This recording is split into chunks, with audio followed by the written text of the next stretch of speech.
অন্যায় কৰি আমাক এখন আইন জাপি দিলে তেওঁলোকৰ বিৰুদ্ধে এইবাৰ ৰাইজে ভোটদান কৰিব আৰু বিজেপিক সেই নেতাসকলক অসমৰ মাটিৰ পৰা পুলিয়ে পোখাই উৎখাত কৰিব। এইটো আমাৰ ৰাইজৰ সকলোৰে সিদ্ধান্ত। আমি সেই সময়ৰ আন্দোলনৰ সময়ৰ এই অঞ্চলৰ ৰাইজৰ আমি অংশগ্ৰহণ দেখিছোঁ। এই আন্দোলনৰ সময়ত মৰাণ ছাত্ৰ সন্থাই সহযোগিতা আগবঢ়াইছিল। আমাৰ বৰদলৈ গৈ তাৰক বৰুৱা ডাঙৰীয়া, ধুনধৰ মৰাণ ডাঙৰীয়া, জয় মৰাণ আৰু বিভিন্ন মানুহৰ নাম মই নাই কোৱা। আমাৰ সংঘৰ নাম, সংঘৰ সভাপতি সম্পাদক সকলোৱে এই যি আন্দোলন বিৰোধী আন্দোলনত সকলোৱে উদ্যোগ লৈছিল। সকলোৱে আমাৰ অসমৰ বিৰুদ্ধে, অসমীয়া মানুহৰ বিৰুদ্ধে বিজেপিয়ে যি জাতিধ্বংসী সিদ্ধান্ত গ্ৰহণ কৰিছে তাৰ বিৰুদ্ধে ইয়াত সকলোৱে একেলগে প্ৰতিবাদ সাব্যস্ত কৰিছে। গতিকে আজি ৰাইজৰ সেই সকলো কথা মনত আছে। ৰাইজে এই কথা পাহৰি যোৱা নাই। কেনেকে 5 গৰাকী মানুহক হত্যা কৰি আমাৰ ৰাইজৰ ওপৰত, অসমৰ ওপৰত এখন ভয়াৱহ আইন জাপি দিছিল। গতিকে আজি ৰাইজৰ পৰা মই সকলোৰে পৰা মই বিচাৰি কৈছোঁ যে আমাৰ জাতিটোক অন্যায় কৰা যিগৰাকী ব্যক্তি, আটাইতকৈ বেছি অন্যায় কৰা যিগৰাকী ব্যক্তি সৰ্বানন্দ সোণোৱাল বিজেপিৰ প্ৰাৰ্থী।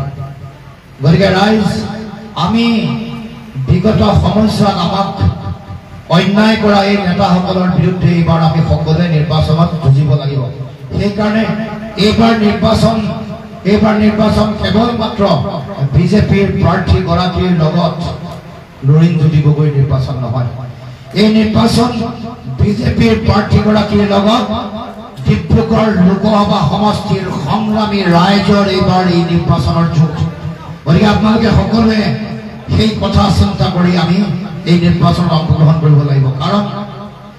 কাৰণ আমি দেখিছোঁ যে এই বিজেপি দলটোৱে আমাক কেনেকৈ বিভিন্ন ধৰণে অন্যায় কৰিছে, কেনেকৈ আমাৰ মানুহৰ মাজত কেনেকৈ তেওঁলোকে বিভাজন আনিছে, কেনেকৈ মানুহৰ মাজত সাম্প্ৰদায়িক পৰিৱেশ সৃষ্টি কৰিছে, কেনেকৈ আমাৰ সাধাৰণ মানুহৰ জীৱন জীৱিকা এইটো মানুহে ভালকৈ আগবঢ়াই লৈ যাব নোৱাৰা এটা পৰিৱেশ সৃষ্টি কৰিছে। আজি আপোনালোকে জানে যে আমাৰ ৰাইজৰ যথেষ্ট অসুবিধা, বিশেষকৈ আমাৰ খোৱা বোৱা সামগ্ৰীৰ দাম যেনেকৈ বঢ়াই দিছে। 440 টকাৰ চিলিণ্ডাৰ এতিয়া 1150 টকা। কৰ্দৈগুৰিত চাগে আৰু অকণমান বেছিকৈ দিব লাগে। আমাৰ যি চাউল বিনামূলীয়া চাউল দিব বুলি ভাবি থাকোঁতেই আগতে 18 টকীয়া চাউল এতিয়া গৈ 45-50 টকা। মিঠাতেলৰ দাম কিমান আছিলে? 120 টকা, 80ৰ পৰা 120, এতিয়া 200 পাৰ গ'লে। মিটাৰ এনেকুৱা পকাই দিছে, 200 পাৰ হৈ গ'ল। এতিয়া দাইলৰ দাম আছিলে 60 টকা, এতিয়া 120 টকা হ'ল। গতিকে ৰাইজে এতিয়া খাই কৈ জীয়াই থকাটো বৰ টান কাম হৈ পৰিছে। তাৰ লগে লগে মাটিৰ খাজানা 5 গুণ বঢ়াই দিলে। মাটিৰ খাজানা 5 গুণ বঢ়াইছে। এই বিজেপি চৰকাৰখনৰ অসমত 7.5 বছৰ হৈছে, কিন্তু বিদ্যুতৰ এই আমাৰ লাইটৰ বিল মুঠতে 9 বাৰ বঢ়াইছে। 7.5 বছৰত 9 বাৰ লাইটৰ বিলে বঢ়াই দিলে। গতিকে এতিয়া যোৱা 2 দিনমানৰ আগত আমাৰ যিমানবোৰ দৰৱৰ দাম বঢ়াই দিছে। ঘৰ বনোৱা যিমান সামগ্ৰী সকলোৰে দাম বঢ়াই দিছে। কৰ কাটল সদায় লগাই আছে, কৰ কাটল বঢ়াই আছে। বিভিন্ন কৰ কাটল আমি দি থাকিব লাগে। পেট্ৰল ডিজেলৰ দাম বাঢ়িছে। গতিকে এতিয়া আমাৰ সাধাৰণ মানুহ এতিয়া জীয়াই থকাটো সাংঘাতিক টান হৈ পৰিছে। গতিকে ৰাইজ, এইবাৰ সেইকাৰণে ৰাইজে ইয়াৰ উত্তৰ দিব লাগে। এই যে আমাৰ সাধাৰণ ৰাইজক যে অন্যায় কৰিছে, অত্যাচাৰ কৰিছে, এই যে জাপি দিলে, এই যে 5 গৰাকী মানুহক হত্যা কৰিলে, এই যে জাপি দি আমাৰ এই অঞ্চলৰ মানুহৰ নিজৰে মাটি বাৰী নাই। ইয়াত গৰাখহনীয়াত আক্ৰান্ত হৈ ইয়াত পৰিয়াল কিমান এতিয়াও গৃহহীন হৈ আছে। 24টা পৰিয়াল 3 নং কৰ্দৈগুৰিত এতিয়াও আছে। এতিয়া 18টা কাঁইকীয়া শিবিৰত এতিয়াও শিবিৰত আছে। আমাৰ নিজৰ মানুহৰে ঘৰ বাৰী নাই, নিজৰ মানুহকে মাটি ভেটি দিয়া নাই, কিন্তু কা জাপি দি 43 বছৰত বিদেশী আনি অসমত জাপি দি অসমত নাগৰিকত্ব দি আমাৰ মাটি ভেটি তেওঁলোকক দিবলৈ ওলাইছে। গতিকে এই কথা আমাৰ প্ৰতি অসমৰ প্ৰতি অন্যায় হয় নহয় ৰাইজ? গতিকে এই অন্যায়ৰ উত্তৰ কেনেকৈ দিব? দিবলৈ এটাই ৰাস্তা, নিৰ্বাচনত যেতিয়া ইভিএমৰ সন্মুখত থিয় হ'ব তেতিয়া মনত পেলাব লাগিব এই যে 1 বিঘা মাটিত 12টা পৰিয়াল আছে, 1 বিঘা মাটিতে এখন প্ৰাথমিক বিদ্যালয় যে আছে, এই কথা মনত পেলাব লাগিব। আমাৰ শিবিৰকেইটাৰ কথা মনত পেলাব লাগিব। মনত পেলাই কৰদৈগুৰি ৰাইজে ভোট দিব লাগিব, কৰদৈগুৰি ৰাইজে ভোট দিব লাগিব। গতিকে ৰাইজ, আমি এই কথাবোৰ কোনেও পাহৰি যোৱা নাই। কেনেকৈ আমাৰ আইৰ মুখৰ ভাষা কাঢ়ি লৈ যাবলৈ কেনেকৈ তেওঁলোকে ষড়যন্ত্ৰ কৰিছে, কেনেকৈ আমাৰ মাটি ভেটি বেলেগক দিবলৈ চাইছে, কেনেকৈ আমাৰ চাকৰি বাকৰি, তাৰমানে তেওঁলোকৰ বিদেশী, তেওঁলোকৰ 10 লাখ বিদেশীও যদি তেওঁলোকক নাগৰিকত্ব দিয়ে, তেওঁলোকৰ নিজৰ মাজতে যদি বিয়াও হয়, তেওঁলোকে 5 লাখ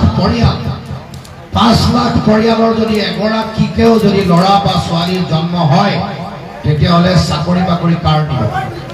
চাকৰি বাকৰি আপোনাৰ মোৰ নিব, চাকৰি বাকৰি আপোনাৰ মোৰ লৈ যাব। যি সময়ত আমাৰ চাকৰি, আমাৰ ল'ৰাই চাকৰি নাপায়, ইয়াত আমাৰ এই অঞ্চলৰ যিবোৰ বিদ্যালয় আছে আজিলৈকে চৰকাৰী হোৱা নাই। আমি যিখন ফিল্ডত আমি আজি মিটিং কৰিছোঁ, এই কৰদৈগুৰি হাইস্কুল আজিলৈকে চৰকাৰী নকৰিলে, এইখন স্কুল আজিলৈকে চৰকাৰী হোৱা নাই। আজিলৈকে যিখন জকাই এম ই স্কুল আছিল নাই, কৰদৈগুৰি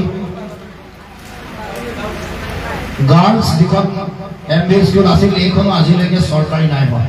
এনেকুৱা বহুত স্কুল আছে, বহুত বিদ্যালয় আছে যিবোৰ আজিলৈকে চৰকাৰী কৰা নাই, বহুত বন্ধ হৈ গৈছে। গতিকে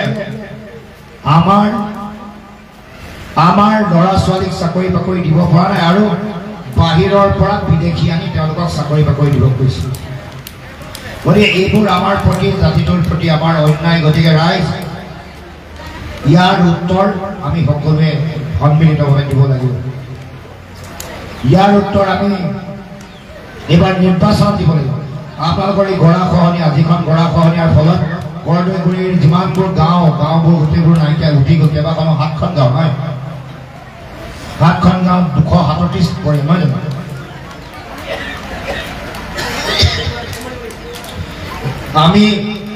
মই গৰাখহনীয়া চাবলৈ গৈছিলোঁ। আগৰ য'ত আছিলে গৰা মাথৰি য'ত আছিলে, তাৰ পৰা প্ৰায় 1-1.5 কিলোমিটাৰ 2 কিলোমিটাৰ ভিতৰলৈ সোমাই আহিলে নহয়। গতিকে আজি আমাৰ ৰাইজে গৰাখহনীয়াৰ বিৰুদ্ধে যুঁজি থাকিব লগা হৈছে। কিন্তু এই যে যিসকল ব্যক্তি এইবাৰ বিজেপিৰ দলৰ পৰা তেওঁলোকে প্ৰাৰ্থী দিছে, তেওঁলোক যেতিয়া মুখ্যমন্ত্ৰী হৈ আছিল, তেওঁলোকে কৈছিল যে বান গৰাখহনীয়া সমস্যাৰ আমি সমাধান কৰিম, এইটো ৰাষ্ট্ৰীয় সমস্যা হিচাপে ঘোষণা কৰিম, আমাৰ 6টা জনগোষ্ঠীৰ জনজাতিকৰণ কৰিম, মৰাণ, মটক, আহোম, চুতীয়া, আমাৰ চাহ জনগোষ্ঠী, কোচ, এই 6টা জনগোষ্ঠীৰ জনজাতিকৰণ কৰিম বুলি কৈছিল। কিন্তু তেওঁলোকে এই যি প্ৰতিশ্ৰুতি দিছিল, এটাও প্ৰতিশ্ৰুতি তেওঁলোকে পালন কৰিব নোৱাৰিলে। পালন নকৰি তেওঁলোকে আমাক বাৰে তেওঁলোকে ঠগি আহিছে। গতিকে ৰাইজ, এইবাৰ ইয়াৰ উত্তৰ আপোনালোকে নিৰ্বাচনত দিব লাগিব। 6টা জনগোষ্ঠী জনজাতিকৰণ কৰিম বুলি চৰকাৰ অহাৰ 6 মাহৰ ভিতৰত তেওঁলোকে কৈছিল যে আমি 6 মাহৰ ভিতৰতে 6টা জনগোষ্ঠীক জনজাতিকৰণ কৰিম।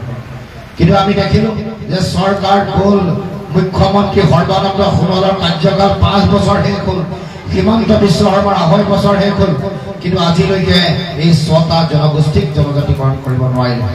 গতিকে নোৱাৰি, আমাৰ ৰাইজক মিছা কথা কৈ ভোট লৈ গ'ল, কিন্তু তেওঁলোকে এই যিবোৰ সমস্যা, এই সমস্যাবোৰ তেওঁলোকে সমাধান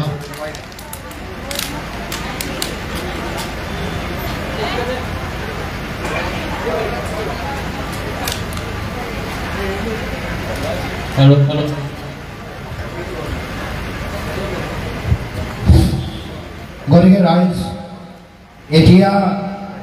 এতিয়া আপোনালোকক ভোট ল'বৰ কাৰণে এতিয়া ওলাইছে হয় নহয়?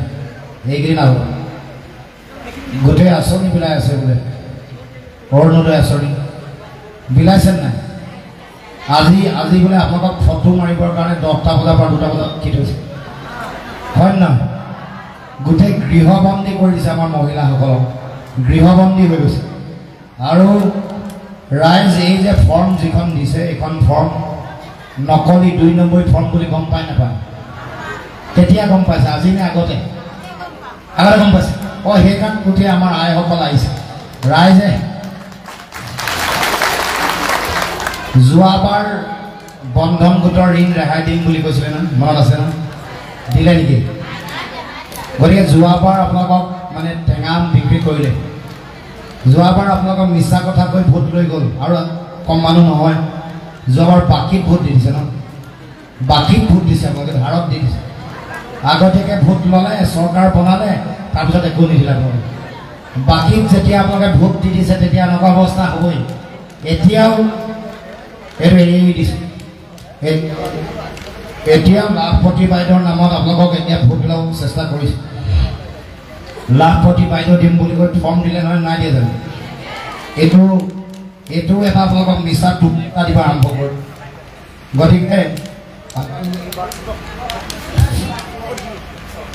গতিকে ৰাইজে আপোনালোকে বিজেপিৰ মিছা কথাত ভুল নাযাব এই যে যিখন ফৰ্ম দিছে আগৰ যিখন ফৰ্ম এইখন অৰুণোদয় আঁচনি যাৰ ইয়াত অশোক চক্ৰ থাকে দেখিছে নাই এইখন অৰিজিনেলখন এইখন অৰিজিনেল এইবাৰ এখন দিছে নেকি এইখন নাই দিয়া নহয় এইবাৰ যিখন দিছে এইখন চাব এইখন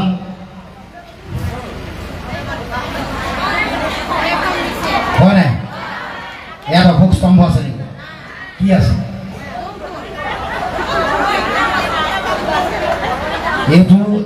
এইটো এতিয়া মানে আজিকালি মানুহবোৰে কৈ আছে এইটো পদুম ফুল হৈ থকা নাই তাৰমানে পদুম ফুল বৰ পবিত্ৰ ফুল আমাৰ হিন্দু মানুহে এই পদুম ফুল পূজাত ব্যৱহাৰ কৰে কিন্তু বিজেপিয়ে ইমান বেছি মিছা কথা কৈছে যে এতিয়া এইটো পদুম ফুলৰ নিজৰ যিটো মৰ্যাদা সেইটো ৰাখিব পৰা নাই বিজেপিয়ে পদুম ফুল নহয় বোলে আজিকালি এইটো এপ্ৰিল ফুল এতিয়া এপ্ৰিল ফুল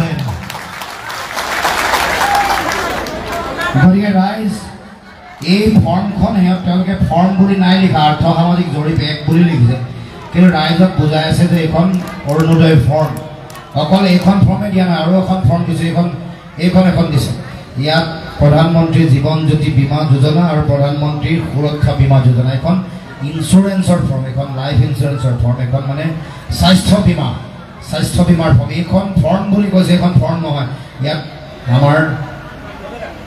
আমাৰ পদুম ফুল আছে অশোক স্তম্ভ নাই প্ৰথম কথা হ'ল যেতিয়া নিৰ্বাচনৰ অধিসূচনা জাৰি হয় নটিচ যেতিয়া ওলায় তেতিয়া এনেকুৱা কোনো চৰকাৰী আঁচনিৰ ফৰ্ম বিলাব নোৱাৰে এইটো বেআইনী কাম কাৰণ নিৰ্বাচনৰ এই অধিসূচনাত লিখাই থাকে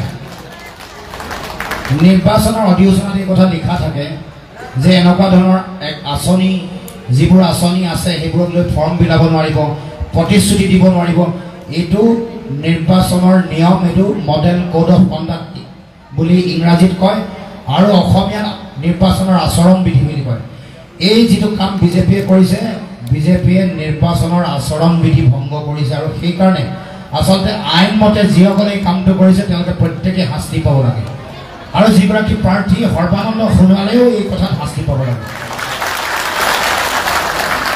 মানে মিছা কথা কৈ মানুহৰ পৰা ভোট ল'ব বিচাৰে এতিয়া এইবাৰ জানে যে এইবাৰ ডিব্ৰুগড় ৰাইজে বিজেপিক ভোট নিদিয়ে বুলি জনাৰ লগে লগে তেওঁলোকে কি কৰিছে এই ফৰ্মখনৰ যোগেদি কেনেকৈ মানুহক মানে প্ৰলোভন দি ভোট ল'ব পাৰি তাৰ কাৰণে তেওঁলোকে চেষ্টা কৰিছে ৰাইজ যোৱাবাৰ টেঙাম বিক্ৰী কৰিবলৈ দিলে এইবাৰৰ দ্বিতীয়বাৰৰ কাৰণে টেঙাম বিক্ৰী কৰিবলৈ নিদিব ছেকেণ্ড টাইম আৰু টেঙাম বিক্ৰী কৰিবলৈ স্কোপ নিদিব আৰু এইবাৰ সেইকাৰণে লাভপতি বাইদেউ মই দেখিছোঁ বহুত লাভপতি বাইদেউ গৈছে ফৰ্ম ফিল আপ কৰি আমাৰ মোদী ডাঙৰীয়াৰ মিটিঙলৈ গৈছে কিন্তু মিটিঙলৈ গ'লেও তেওঁলোকে এবাৰ গম পাইছে যে এইবাৰ আমি আৰু বাকীত নচলোঁ ফৰ্মখন ফিল আপ কৰি দিয়াৰ লগে লগে ভোটটোও যে দি দিম এই কথা তেওঁলোকে ভবা নাই কাৰণ তেওঁলোকে কৈছে যে মোলৈকে ফোন কৰি কৈছে যে এই কি কয় আমি গৈছোঁ মুখখন দেখুৱাবৰ কাৰণে আমাৰ বিধায়কক মুখ নেদেখালে আমাৰ অৰুণোদয় আঁচনি কাটি দিব যে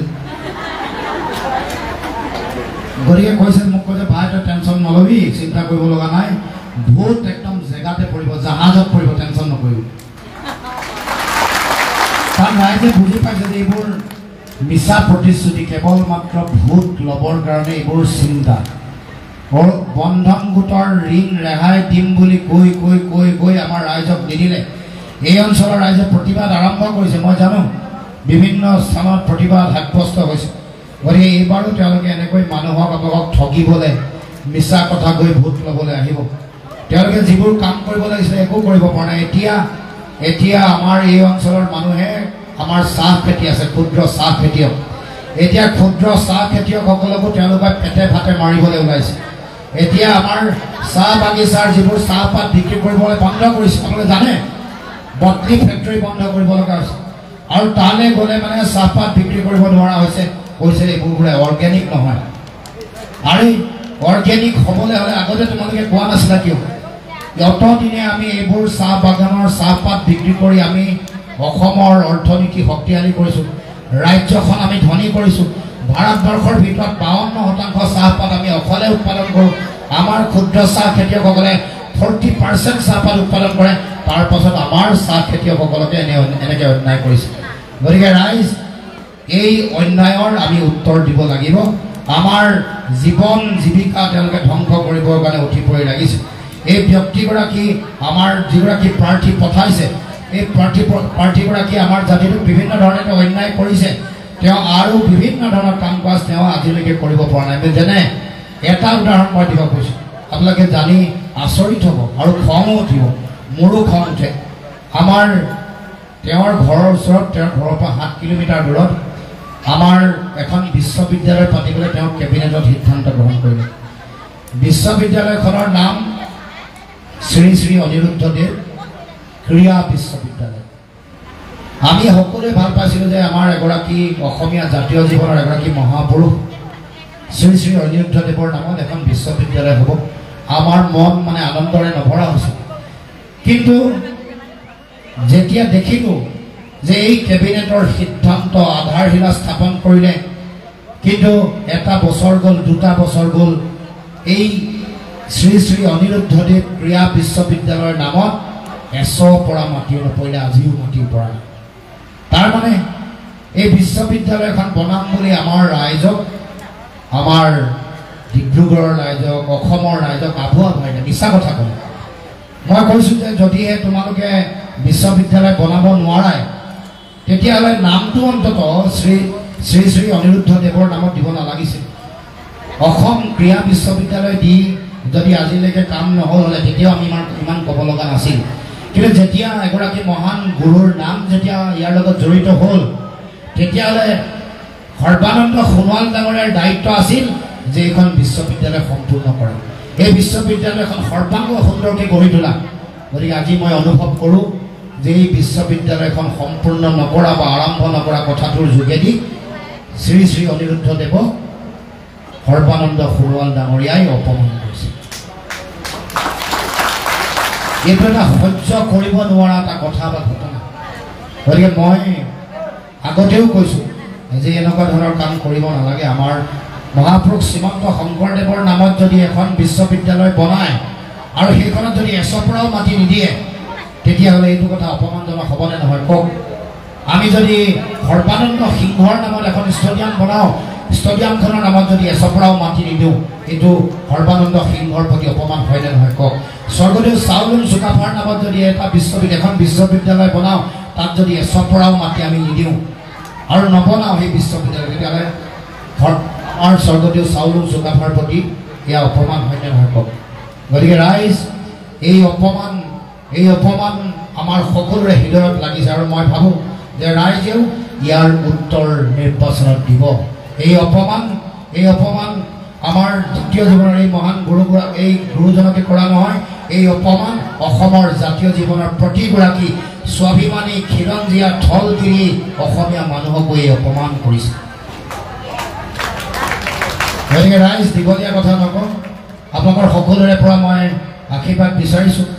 যিসকলে অতদিনে আপোনালোকৰ হৈ যুঁজিব নোৱাৰিলে, কাহ জাপি দিওঁতে মনে মনে থাকিলে, 5গৰাকীক গুলীয়াই হত্যা কৰোঁতে মনে মনে থাকিলে, কিন্তু মই আপোনালোকক কৈছোঁ যে মই দিল্লীলৈ যোৱাৰ পাছত আপোনালোকৰ যিবোৰ বিষয়, যিবোৰ জাতীয় প্ৰশ্ন এইবোৰ দিল্লীত উত্থাপন কৰিম আৰু সেইবোৰৰ হৈ যুঁজিম আৰু মই অধিকাৰ আজুৰি আনিম এই কথা অৱগত আপোনালোকে সকলোৱে জানে মই বহু দিনৰ পৰাই মই যুঁজি আছিলোঁ এতিয়াও যুঁজি আছোঁ আৰু আহি থকা দিনসমূহতো মই অসমৰ কাৰণে অসম মাতৃৰ কাৰণে অসমৰ মানুহৰ ন্যায় প্ৰতিষ্ঠাৰ কাৰণে মই যুঁজি থাকিম যেতিয়ালৈকে মই জীয়াই থাকিম এবাৰ কথা ক'লো যেতিয়া কথা ইফাল সিফাল নহয় ক'লো নহয় এবাৰ কথা দিলোঁ ৰাইজক কথা দিলোঁ যে মই জাতীয়তাবাদৰ আদৰ্শৰে মই আগবাঢ়িম ইফাল সিফাল নাই হোৱা ইফাল সিফাল নহয় এবাৰ কথা দিয়াৰ পিছত প্ৰাণ গ'লেও মোৰ বচন নাযায় মই আপোনাক কৈছোঁ প্ৰাণ গ'লেও মোৰ বচন নাযায় আৰু যিমান দিন জীয়াই থাকিম সিমান দিনলৈকে অসমীয়া জাতিৰ কাৰণে জাতীয়তাবাদৰ কাৰণে মই যুঁজি থাকিম আৰু এবাৰ মই দেখিছোঁ যে ৰাইজৰ যিমান উৎসাহ উদ্দীপনা ৰাইজৰ যিমান শক্তি বাঢ়িছে ৰাইজৰ শক্তি দেখি মোৰ বিশ্বাস আত্মবিশ্বাস বাঢ়িছে যে এইবাৰ আমি নিৰ্বাচনত আমি সকলোৱে একেলগে যুঁজিম আৰু এইবাৰ আমি নিৰ্বাচন জিকিম ৰাইজ এইবাৰ নিৰ্বাচন এইবাৰ যিমান ডাঙৰ ডাঙৰ নেতা কালিৰ পৰা অহা আৰম্ভ কৰিছে গোটেই ৰথী মহাৰথী ফিল্ডত নমাই দিছে মই কৈছোঁ একো কাম নহ'ব এইবাৰ ৰাইজেহে সিদ্ধান্ত ল'ব এফালে বিজেপি প্ৰাৰ্থীগৰাকী আনফালে লুৰিণজ্যোতি গগৈ নাই আনফালে ৰাইজ আছে জনতা আছে সংগ্ৰামী ৰাইজ আছে তেওঁলোকে চকুৰ আগত দেখিছে অন্যায় তেওঁলোকে চকুৰ আগত অন্যায় দেখিছে তেওঁলোকে কেনেকৈ আমাৰ খাটি খোৱা গাঁৱৰ মানুহ কৃষক আমাৰ খাটি খোৱা জনতাক কেনেকৈ অন্যায় কৰা হৈছে এইবোৰ দেখিছে আৰু তাৰ উত্তৰে এইবাৰ নিৰ্বাচনত দিব গতিকে ৰাইজ 19 তাৰিখে সকলোকে আহ্বান জনাইছোঁ দলে বলে ওলাই আহিব অকল নিজৰ ভোট দিলে নহ'ব নিজৰ পৰিয়াল নিজৰ বংশ নিজৰ মিতিৰ কুটুম নিজৰ জীয়ৰী মিতিৰ সকলোকে আপোনালোকে যোগাযোগ কৰিব লাগিব হয় লগ কৰক নহয় টেলিফোন কৰি হ'লেও কওক যে জাতিৰ সংকটৰ সময়ত যিসকলে জাতিক অন্যায় কৰিছে তাৰ উত্তৰ এইবাৰ নিৰ্বাচনত দিব লাগিব আৰু তেওঁলোকক অসমৰ মাটিৰ পৰা পুলিয়াই পোখাই উৎখাত কৰাৰ দায়িত্ব প্ৰত্যেকেই ল'ব লাগিব গতিকে ৰাইজ সকলো ওলাই আহি জাহাজ চিন আমাৰ চিনটো সকলোৱে গম পাইছিলোঁ নজনা কোনোবা আছে নেকি পানী জাহাজ বুলি গম পায় নহয় আমাৰ গাঁৱত সকলোৱে গম পাইছে আমাৰ যিমান ডিব্ৰুগড় লোকসভাৰ যিমান গাঁও অঞ্চলসমূহত ৰাইজে সকলোৱে গম পাইছে যে নোপোৱাকৈ থকা নাই বিজেপিয়ে খুব প্ৰচাৰ চলাইছে যে এই চিনটো চিনিয়েই নাপাব গাঁৱৰ ৰাইজে ভয় হয় তেওঁলোকৰ কেনেকৈ মানুহক খেলি মেলি কৰি দিব পাৰে নেকি চেষ্টা কৰে মই আপোনালোকক এটাই অনুৰোধ জনাইছোঁ আমাৰ গাঁৱত খালি ভোট দানৰ হাৰটো কম হয় ভোট দানৰ হাৰটো অলপ কম হয় আমাৰ মানুহে বৰষুণ দিলেও নাযায় বেছিকৈ ৰ'দ দিলেও নাযায় বৰ দীঘলীয়া লাইন পাতিব লগা হ'লেও নাযায় গতিকে এইবাৰ কিন্তু আপোনালোকে তেনেকুৱা কাম নকৰিব